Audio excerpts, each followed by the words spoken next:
Hey guys, what's up? It's JR Cuber, and in this video we have another unboxing from Puzzlcrate. This is the February box, so let's go ahead and open it up and see what's inside.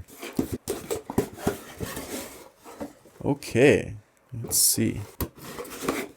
Alright, so in this box we have Tony's Ball in a Cube puzzle, which I'm super excited to check out. So it says here that this puzzle is a 5x5 that has been modified to look like a 3x3 is stuck inside of a 4x4 puzzle. The original idea for this puzzle came from the great Tony Fisher in 2008, who modified an old 4x4 into this shape by removing the center caps and extending its internal parts. His original puzzle design caused some layer bandaging, which added to the difficulty to the puzzle. However, this newly mass-produced version is not bandaged and solves like a normal 5x5 puzzle. The turning is a bit scratchy, but very high quality overall. Enjoy. Okay, so if you guys remember from the December Puzzlcrate, I'm pretty sure it was, where we got the 5x5 ball, this is another puzzle from that set of puzzles that all came out at the same time. So as you guys probably can tell, you know, the center of that 5x5 ball is inside of this puzzle, and then you know, the corners and edges have basically just been extended outwards to make this outer 4x4 appearance. And the puzzle is quite large. You know, these are definitely are much bigger than normal 4x4 sized pieces. Just for example, here is a normal 4x4. So yeah, so I'm really excited to check this one out because this was one of the coolest looking puzzles from when I first got into cubing, and when I first saw this puzzle, I just thought it was the coolest thing ever. So I'm super excited to check it out. So let's just go ahead and do some turning. Yeah, so very scratchy indeed.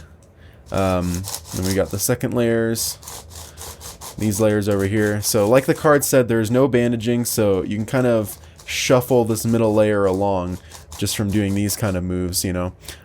So it is going to solve just like a normal 5x5. You know, when everything's aligned, you can't really see the middle edge, but it is easy to see if you just kind of turn it like that, so you can see what color it is. And you can also see what it is if you kind of look at it at an angle through the little crack in the edges. But yeah, overall the turning feels pretty good. Yeah, really not too bad. So the interesting thing with this puzzle is that, you know, the mechanism for this is a 5x5 mod, the mass-produced version, but the original modification was a 4x4 mod, right? So this was originally done with an East-Sheen 4x4 that had, you know, basically what he did was remove the center caps, and what you get inside is this 3x3 looking thing with a big center and then really long edges and tiny corners. And then he rounded that into a ball shape, and then basically put it back into the original 4x4. But this, however, is just a 5x5 that has been turned into a ball and then had the corners and edges, some of the edges extended out. So it's not quite the same thing, but it's still pretty cool. And I think if you wanted to modify this into the exact original ball in a cube puzzle that Tony Fisher made, with the bandaging and everything, it really wouldn't be that hard to do. But I'm just going to go ahead and leave it like this. The other thing that Tony Fisher pointed out is that in his puzzle, the actual solve state looked something more like this, where you had the edges and corners being a different color from the centers. So this is kind of more like what the solve state is supposed to look like, and I think this definitely looks a lot better.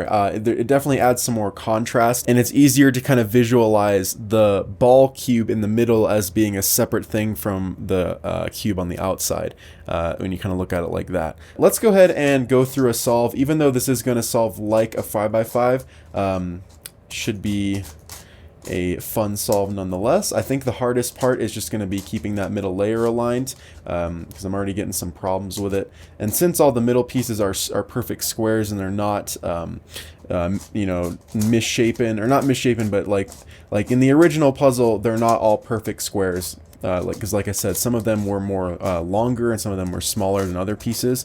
So it was easier to tell if you had a layer misaligned. But of course that wouldn't happen on the original because of the middle layer not being able to move out of alignment. Alright, so that seems like a pretty decent scramble, so let's go ahead and go through a solve real fast. I don't think I'm going to do this in real time because I think it's just going to take too long to be fiddling around with the middle layer alignment, so I'll just kind of let you know how it's going along the way.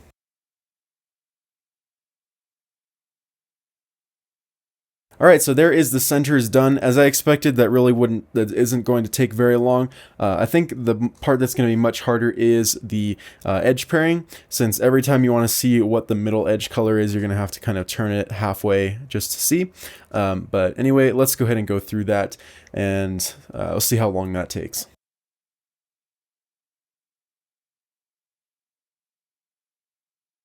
Okay, so edge pairing is done. That really wasn't too bad.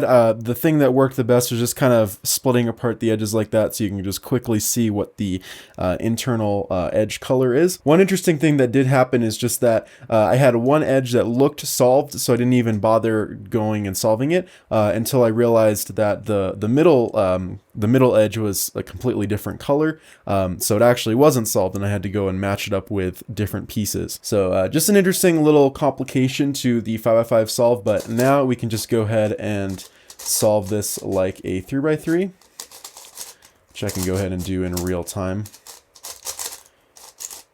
The turning is actually quite nice. I'm surprised at how well this turns.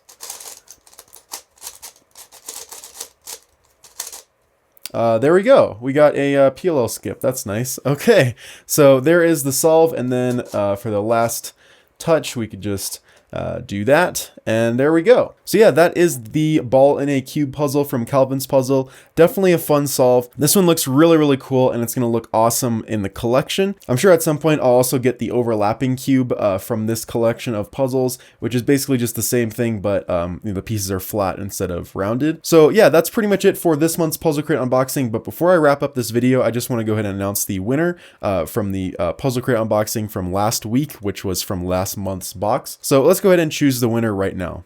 Alright, so we got the Puzzlecrate video for last month's box loaded up, so let's just go ahead and pick a winner right now. And there we go. Here is the winner. If this is you, just go ahead and send me an email from the About page of my YouTube channel, and we'll work out how to get the puzzle over to you.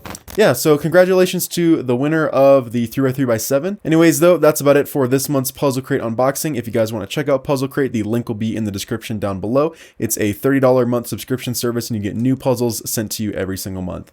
Anyways, if you guys like this video, make sure to hit that like button, turn notifications, and subscribe if you haven't already. Thanks for watching, guys. Bye.